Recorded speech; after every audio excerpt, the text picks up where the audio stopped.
Hello, നമുക്കിന്നൊരു പാലക് പനീർ മസാല ഉണ്ടാക്കിയാലോ?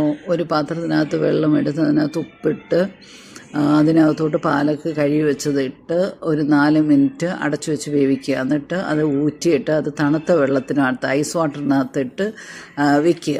അത് കഴിഞ്ഞിട്ടൊരു പാൻ എടുത്ത് അതിനകത്തോട്ട് മല്ലി, കുറച്ച് കുരുമുളക്, കുറച്ച് ജീരകം ഇട്ട് നല്ലപോലെ ഫ്രൈ ചെയ്ത് അത് ക്രഷ് ചെയ്ത് വെക്കുക. അത് കഴിഞ്ഞിട്ട് ഒരു പാൻ എടുത്ത് അതിനകത്തോട്ട് ഇച്ചിരി ഞാൻ ഒലിവ് ഓയിലാണ് ഉപയോഗിച്ചത്, ഓയിൽ ഒഴിക്കുക. അതിനകത്ത് പനീറിട്ട് ഫ്രൈ ചെയ്തെടുക്കുക. ആ എണ്ണയിൽ തന്നെ ഇച്ചിരി ജീരകം ഇട്ട്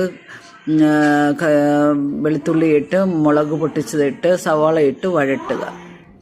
സവാള വഴന്ന് വരുന്ന ആ സമയം കൊണ്ട് നമ്മൾ മിക്സിനകത്തിട്ട് പാലക്ക് ഗ്രൈൻഡ് ചെയ്ത് വെക്കുക.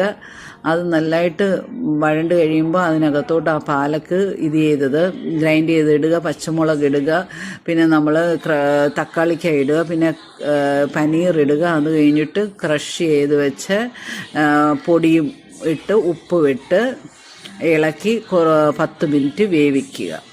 ലാസ്റ്റ് അതിനകത്തോട്ട് ഫ്രഷ് ക്രീം ഇട്ട് നല്ല ടേസ്റ്റിയായ palak paneer masala ready. God bless you all. എല്ലാവരും ട്രൈ ചെയ്ത് നോക്കണേ. ബട്ടർ കൂടി ഇട്ടാൽ ടേസ്റ്റാണ്. ബട്ടർ വേണ്ടവർക്ക് ഇടാം. ഓക്കേ.